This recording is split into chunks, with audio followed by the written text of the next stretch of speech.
I guess my first question for you would be, where are you on Devontae Adams and Tyreek Hill in terms of the 1-2 turn? Yeah, I think there's the potential that in some leagues they're being overly discounted. I mean, these guys are still superstars. They are. I'm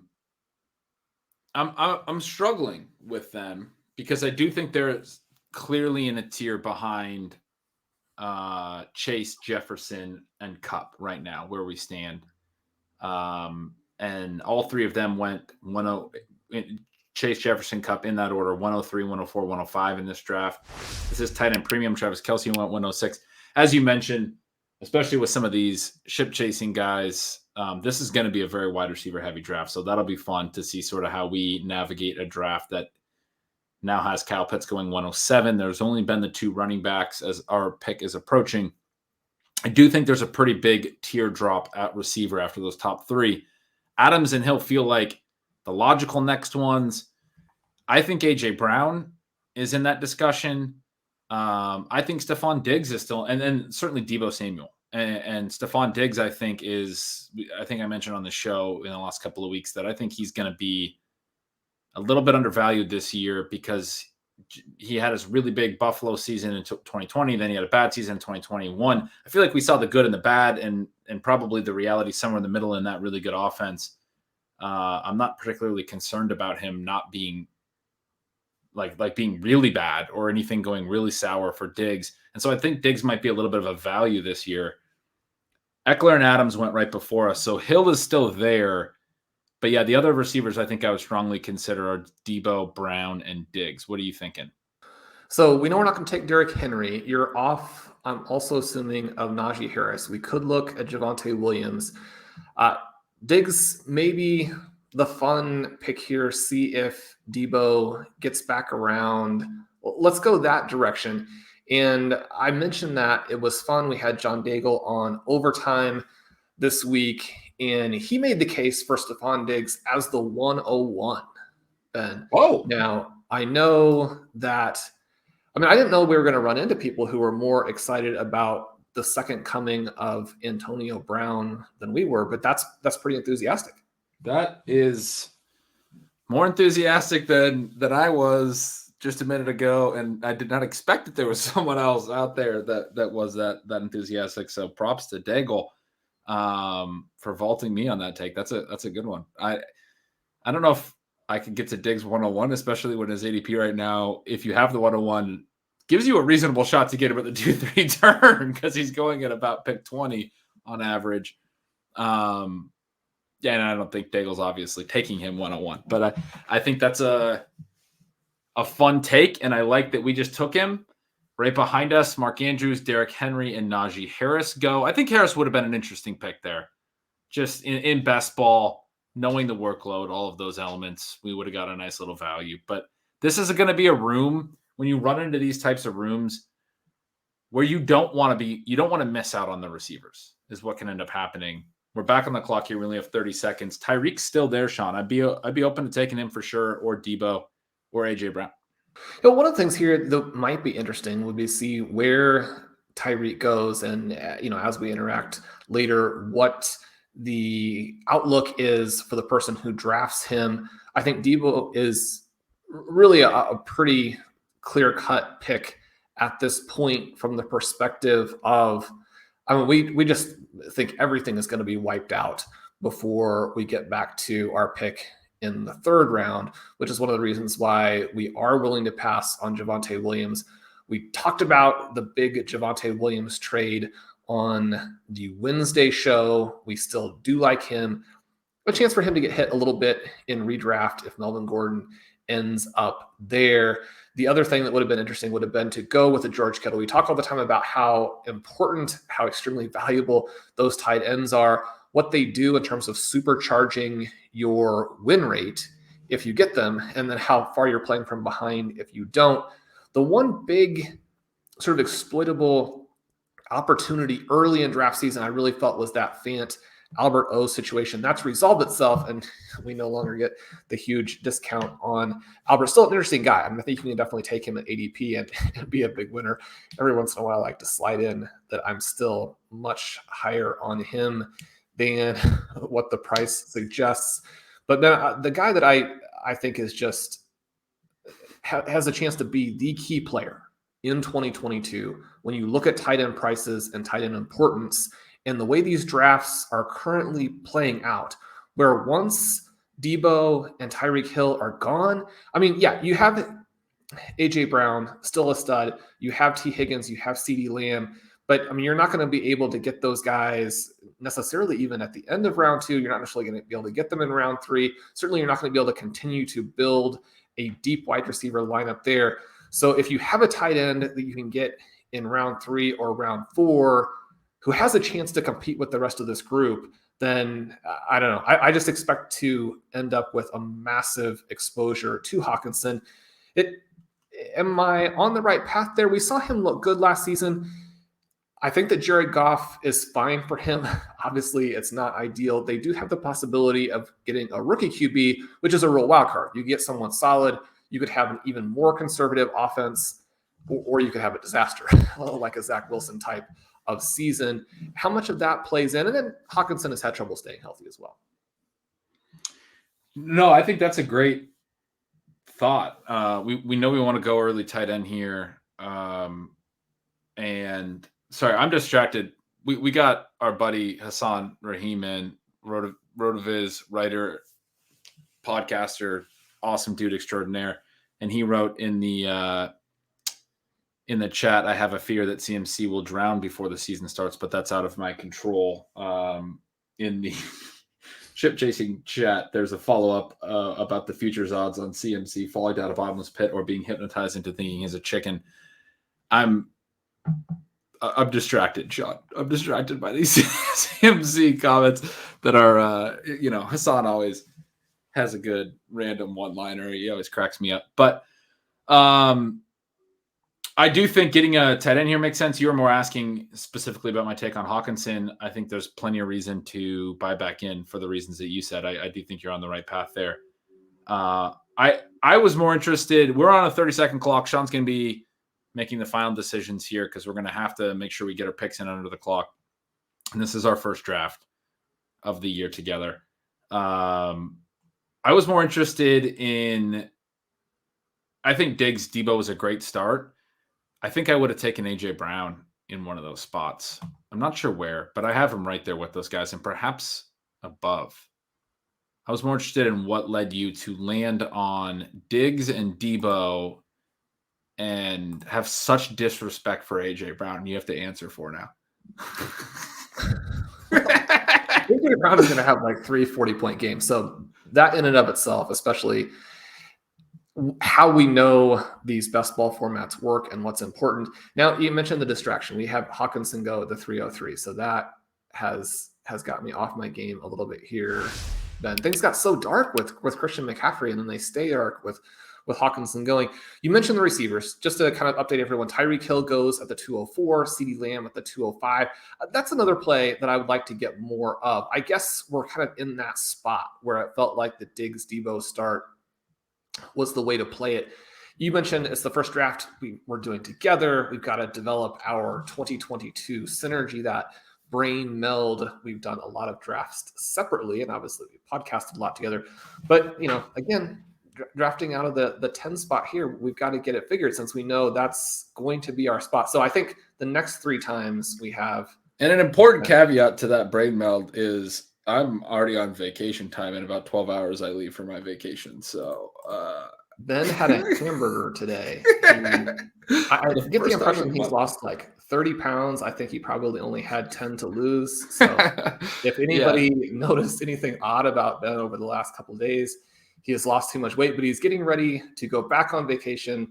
He had a hamburger today. He said it's gotten him a little funny. A little loopy. I did the ketosis diet for the last month. Haven't had a sip of alcohol. Haven't had any carbs really at all for a month, which is always a fun kind of test of willpower, but had to break out of it before the vacation. So it's interesting to come out of ketosis and then have a hamburger. It's an interesting, it's a little bit like you're high, frankly. It's been an interesting start to our draft. We're back on the clock. What are you thinking here?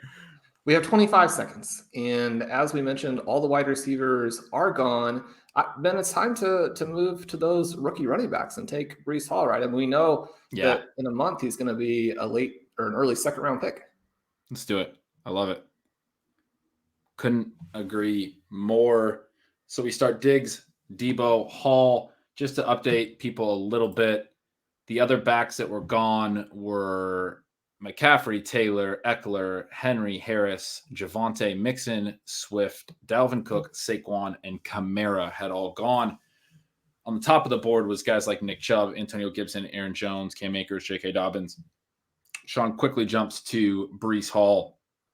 I am all for that. I love that. We think he has, you said on the show a couple of weeks ago, that combine performance took him from looking like sort of a David Montgomery type player to in this class athletically where he looks almost like an Adrian Peterson type. He does. And he brings up some of those comps in the NFL Combine Explorer on the site. Now, again, we want to emphasize that an athletic comp is not necessarily a true comp, but Breece Hall, a fantastic collegiate performer. He's got some good highlight yardage. He's got the breakaway runs. If you've read Dave's article in the RotoViz rookie guide, then we are back up. Nick Chubb, who has a second round ADP, is still there. He's really trying to get us to take him. A couple other guys I know you like, Antonio Gibson. I was going to say Aaron Jones, but he just went, and so did J.K. I'm fine with Chubb. In my pick. Who do you like here? Let's do Chubb. Let's, it's not like our favorite pick, but let's take him.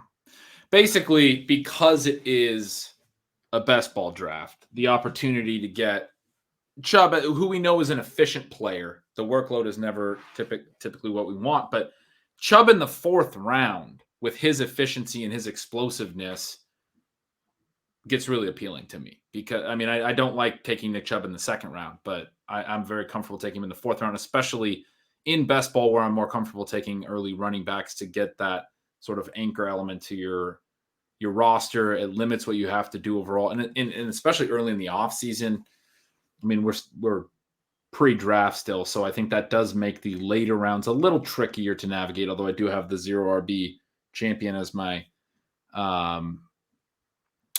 my co-manager here. So I'm sure you'll have some great names for us to target, but I do find it a little more tricky with some of these backfields still unsettled and not knowing where the rookies are going to land to pick out the late round running backs.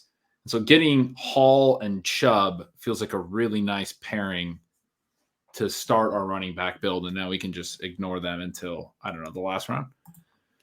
So then we've taken an upside down start here. We've got a couple of backs in the dead zone, but it sounds like you're excited. And frankly, Nick Chubb is not. They're not dead zone backs. Right? Second row back. So yeah, right.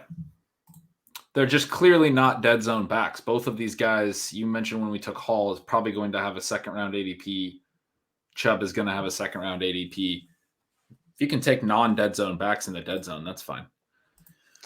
And you had mentioned Chubb, the best pure runner in football. When you check out the advanced stats tool, you always see that he has these crazy numbers in terms of broken tackles, tackles evaded, the overall evasion rate. It's kind of crazy when you think about just how strong the Browns are. That trio, at different points in the season, in the 0RB watch article, I point out the group of backs that was over 2 before contact, over 2.5 or 3 after contact.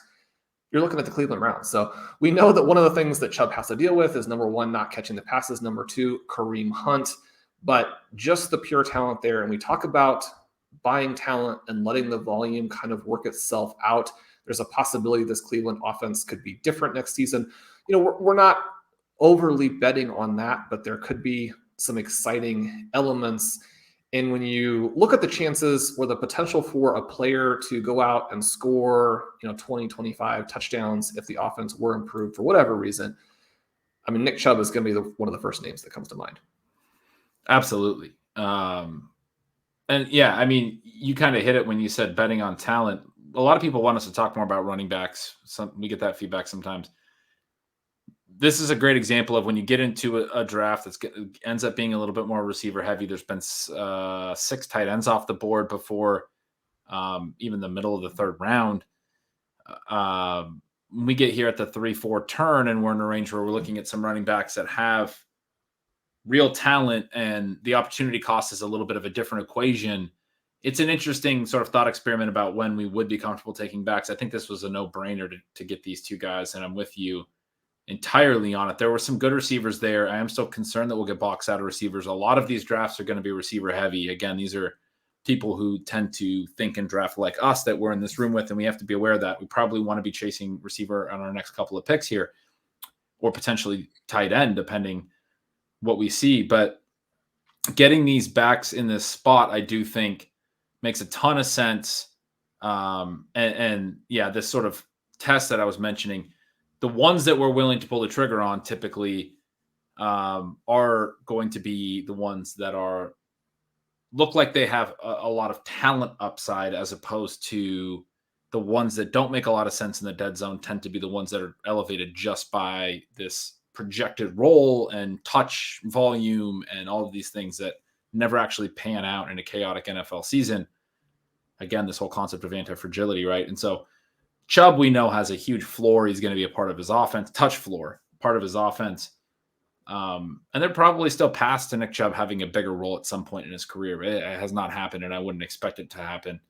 But we do know that he's going to get a certain number of touches regardless, and likely will be very efficient on those based on the numbers that you said, the advanced metrics. Now, we're a couple picks away. You mentioned that we probably would need to pivot back to wide receiver. The one other back that I think we would have considered, even with our last pick, was Travis Etienne. We did not grab him, but he's somebody else we kind of like in that range. He is long gone at this point. Amon-Ra, the top wide receiver on the board, Darnell Mooney, Hunter Renfrow. We like Renfrow, but perhaps he would drop quite a bit with Devontae Adams being dropped in there on top of him. Marquise Brown, somebody I think, especially in a wide receiver heavy draft, is interesting. You can overemphasize the vertical threats in best ball. We've got some cool articles up on the site. Michael Dubner, functional fantasy points, and how you can actually lose your way by trying to go after some of those spike weeks. But I think he's still an interesting player, even with the potential for them to go run heavy again, even with the potential for Rashad Bateman to end up as the number one as soon as this season. Kadarius Toney, somebody who is also kind of sneaking in here. And again, we're gonna have to look at some of these guys above ADP. Ben, we got 20 seconds. Who do you like? I'm good with the receivers you mentioned. The name that I'm also looking at is Dalton Schultz. I think he has a really interesting, the moves Dallas made at wide receiver, I think, has something to do with him, but I'll let you decide whether it's the right time to pull the trigger on tight end. Let's go with Schultz there. I wasn't necessarily a huge fan of some of the peripheral pieces that siphoned volume last year. I think it's great news for both Lamb and Schultz that they have made the offseason decisions that they've made. But another interesting name here that, again, with the room and with the drop, we talked a little bit about some of these guys. They get to a point where the EP numbers and maybe the talent kind of creeping into that range, or verification of it in the range where you might consider someone. David Montgomery is here at the 603. Another running back? No, I mean, I think we could do that, but I kind of want to take one of the receivers that you mentioned. But it wouldn't be bad for our roster to have another running back here. It just would mean we could hit receiver even heavier.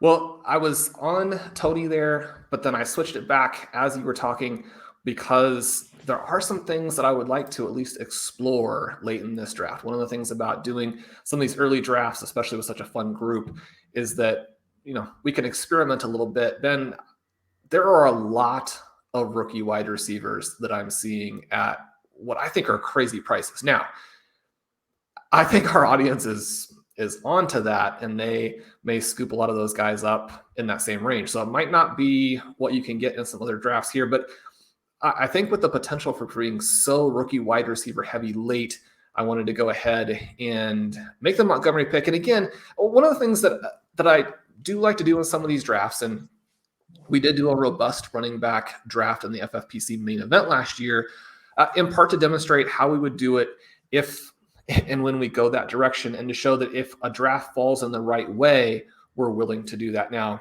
not surprisingly, because you are actually stacking the deck against yourself when you start with 3 running backs.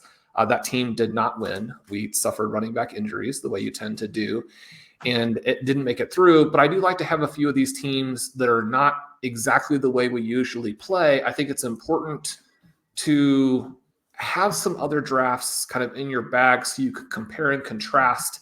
And if there is something to learn, that you learn it. It's not that there necessarily is, but we need to know that. We need to play it some.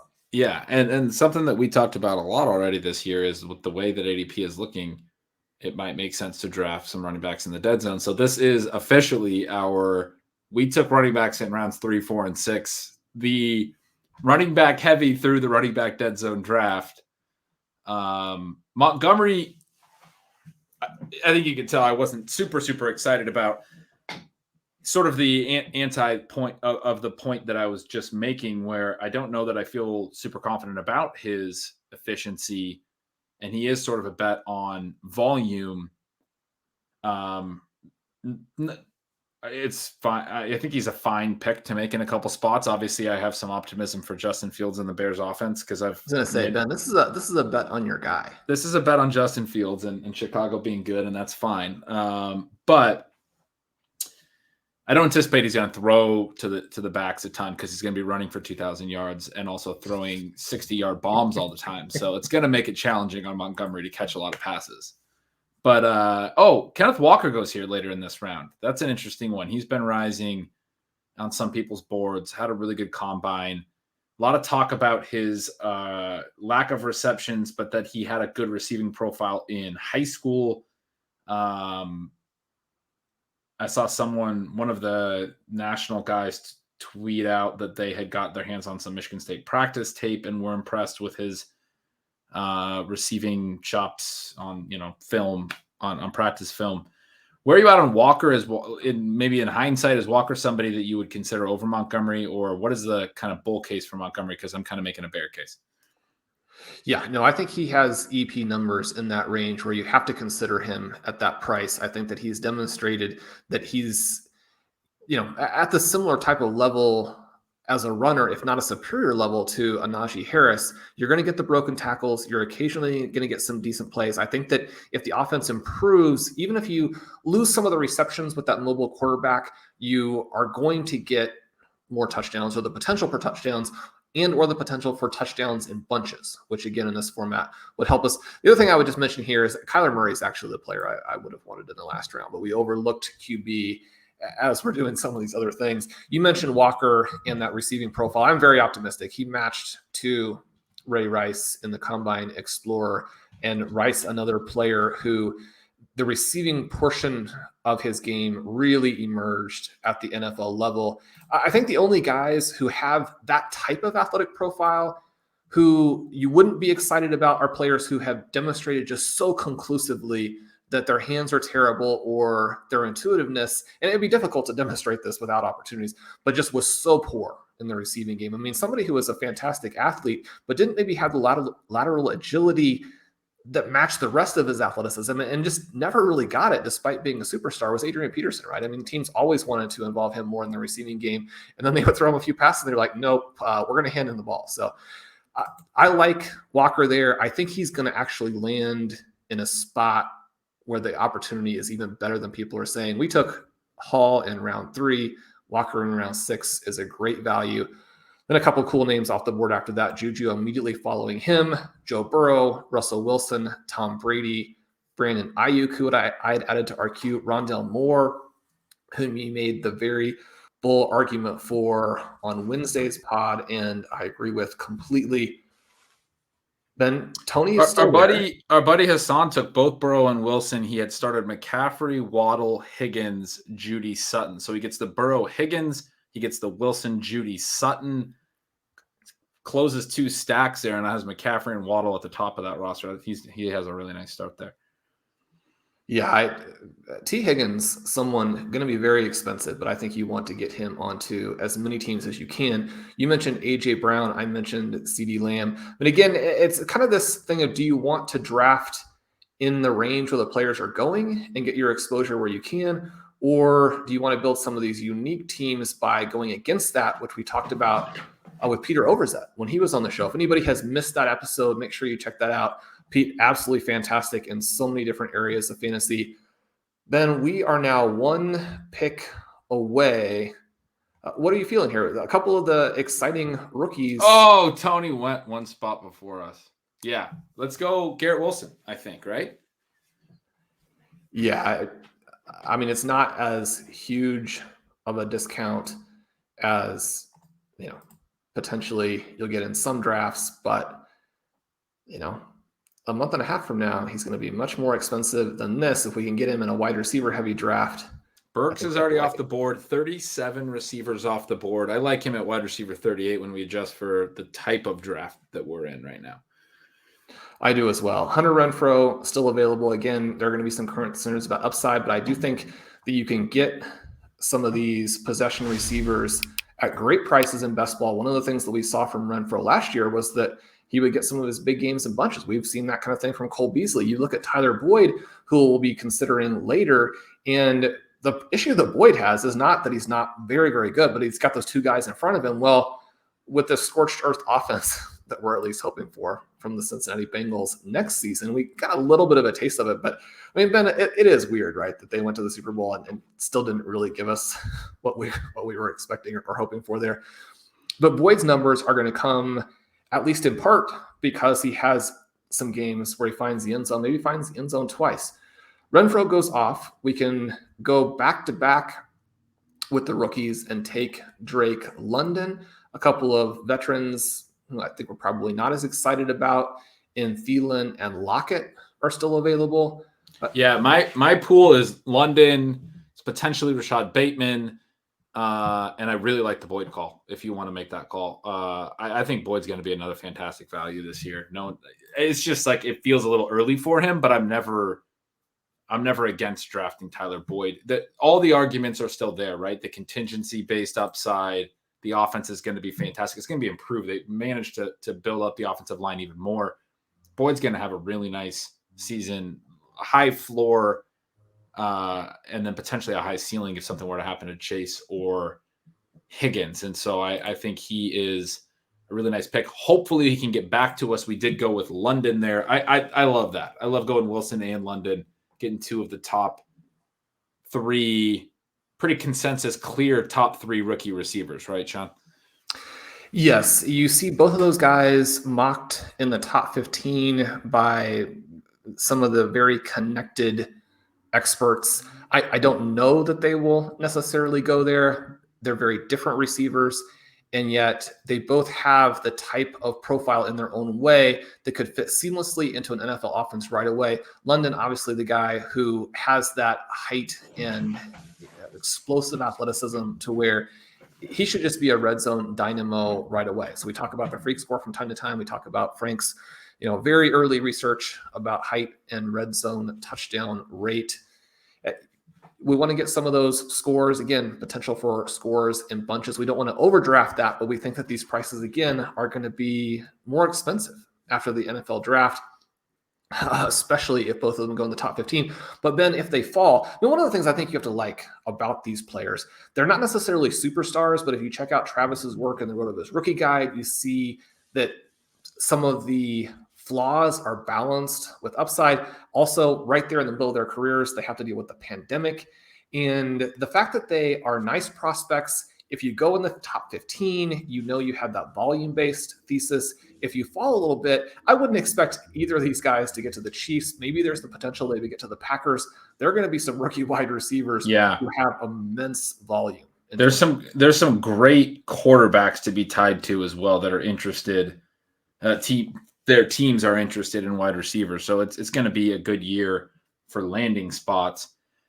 So Shawn, through 8 rounds, let's sort of recalibrate. Our roster for the listeners is Stephon Diggs, Deebo Samuel, Breece Hall, Nick Chubb, Dalton Schultz, David Montgomery, Garrett Wilson, Drake London. We have 3 rookies, Hall, Wilson, and London.